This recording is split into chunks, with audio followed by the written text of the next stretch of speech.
通勤通学中の皆様おはようございます。福田の世界時事ニュースの時間です。さあ、本日はですね、ディズニーからの話題になります。本日はですね、2本ディズニー関連の話題を取り上げていこうかなと思うんですが、まずですね、今月2月25日にテレビシリーズのアリエルが日本のディズニープラスに登場するということで、公式のポストのリプ欄が大変なことになっているんですね。それはね、バチバチとやり合っているようで、これはですね、本国でも大変物議を醸した作品で、やはりね、日本でも同じような状況になっていると。で、その一方ですね、大変明るい話題もあります。昨年の11月に公開されましたズートピア2。これがですね、公開から3ヶ月経ちまして、現在、とんでもない記録を打ち立てているというんです。もう間もなくですね、前作ですね、ズートピア1の興行収入の2倍に届きそうな勢いだということで、本日はこのあたり、詳しく見ていきたいと思います。この番組は、海外のホットな時事ニュースをお届けします。通勤通学のともにちょうどいいチャンネルとなっていますので、ぜひチャンネル登録お願いします。さあ、それでは本題です。本日はね、ディズニー関連の話題2本見ていきたいと思いますが、まずは1本目こちらですね。現在ね、こちらリプラン大変なことになっておりまして、日本のね、ディズニープラス公式の X アカウント、こんなポストをするんですね。アリエルの子供時代のお話、ディズニージュニア、アリエル、リトルマーメイド、セバスチャンやフランダーたちと海の冒険へ、父である海の王、トリトンに見守られながら、いろいろなことを学び、成長していく物語。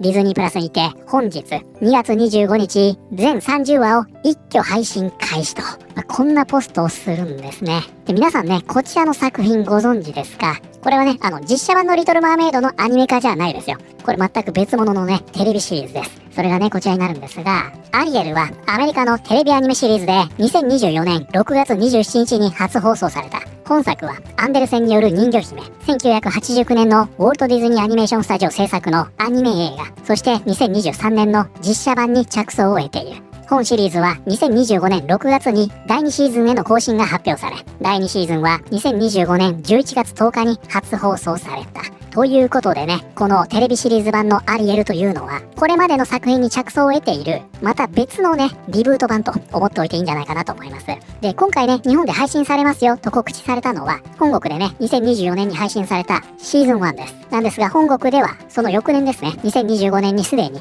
第2シーズンが配信されています。で、この作品はですね、非常にね、多様性あふれる作品となっておりまして、こちらにもね、レディートにスレが立っているんですが、このキャラクターたちのね、人種というのが、この時も大変に話題になりました。やっぱりね、どうしてもディズニーのアリエルといえば、1989年版のね、アニメ版のアリエルのイメージが強いと思うので、これがね、アリエルのお友達の人魚の話ですよ、だったらよかったんでしょうが、なんもね、世界観が違うとはいえ、これをアリエルだとしているため、大きな反発があったと。ちなみにね、このテレビシリーズは、YouTube でもね、かなり多くのエピソードがすでに配信されておりまして、こちらね、ティザーになるんですが、やっぱりすごいですよ。これね、キッズ向けなのでコメントオフになっておりますが、1年前でね、369万回再生されておりまして、高評価4154件、低評価 8.2 万件という、これ低評価率 95% を超えてしまっていると。だからここだけ見ますと、実写版白雪姫並みのバックラッシュになってるというわけですね。そしてね、こちらロッテントマトになりますが、ここね、批評価出ていません。オールオーディエンスが 38% と、このようになっているんですね。なんですが、この作品ね、内容見ればわかりますが、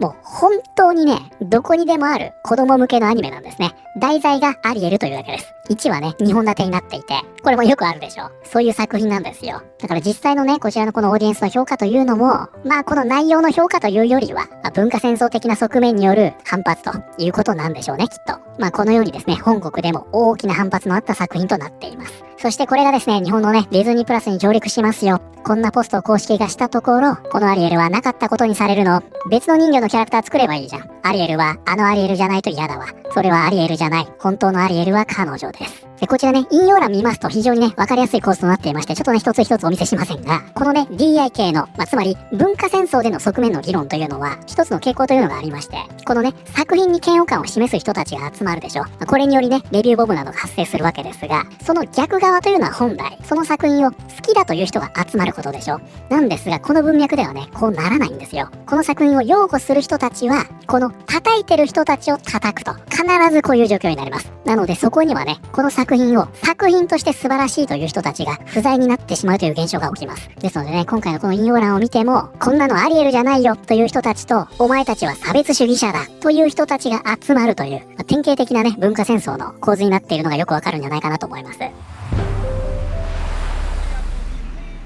それではお次です。こちらね、ズートピア2の話題になります。ズートピア2がマインクラフトを Razor's Past 2025年の全米興行収入トップ作品に。ということでこちらですね、Races Past とあります。こちらが本日のキーワードになります。で今回ね、こちら Race Past。これね、慣用表現になりまして、ここでね、その意味が議論されているんですが、ここでの Race Past は猛スピードで通り過ぎるという意味です。これは Overtake と全く同じ意味ではありません。ということでね、こちらの Race Past というのは追い越すという意味になります。で、先ほどもね、こちらで出てきました。追い越すとね、同じ意味で Overtake というワードもあるんですが、これは一般的な追い越しです。つまり、この位置関係が入れ替わる、この追い越しに重点が置かれているんですね。一方、こちらのね、Race Past というのは、このね、抜き去る時のスピード、こっちに重点が置かれていて、このね、猛スピードで追い越す、あっという間に通り過ぎる、こういったニュアンスになるんですね。なので、これがね、先ほどのように、興行収入などの数字に使われる場合は、その一気に上回る、こういった意味になります。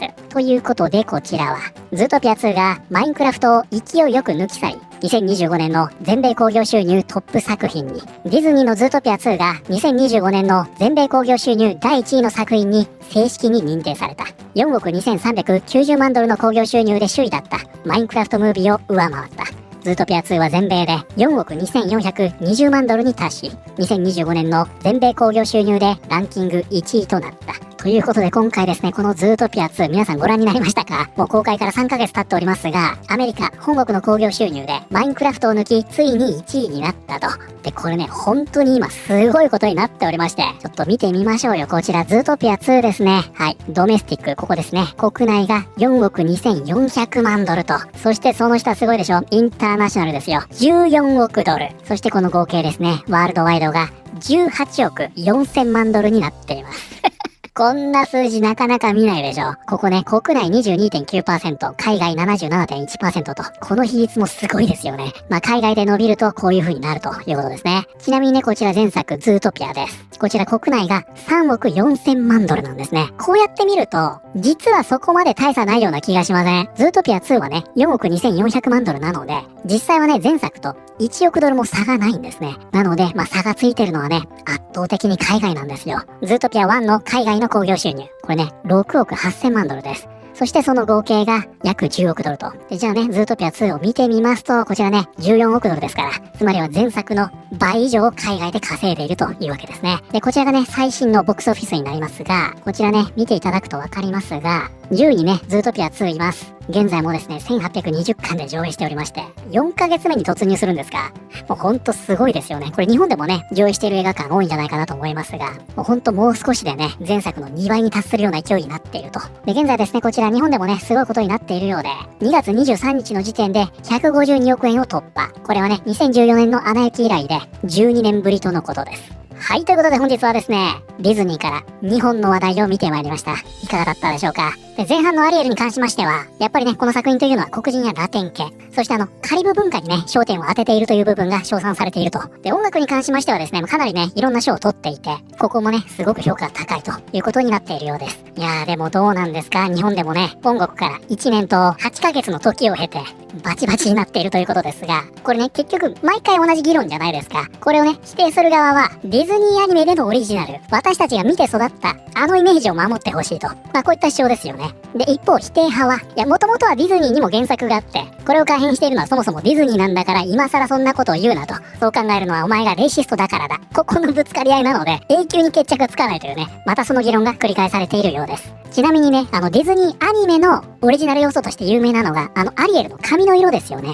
あれ赤いでしょ。あれもともとアリエルはね、ブロンドになる予定だったと言われています。なんですが、1984年にね、ディズニーの映画部門として設立されました、タッチストンフィルムの第1作目。これね、トム・ハンクスと、ブレードランナーとか、キルビルでおなじみの、ダリル・ハンナ主演のスプラッシュという映画が大ヒットしたんですね。これはね、青年と人魚の声を描くファンタジーだったんですが、これが大ヒットしてしまったため、イメージが被っちゃうんじゃないかということで、1989年のリトル・マーメイドのアリエルは髪が赤くなったと言われています。そしてこちらね、ズートピア2ですよ。皆さんご覧になりました？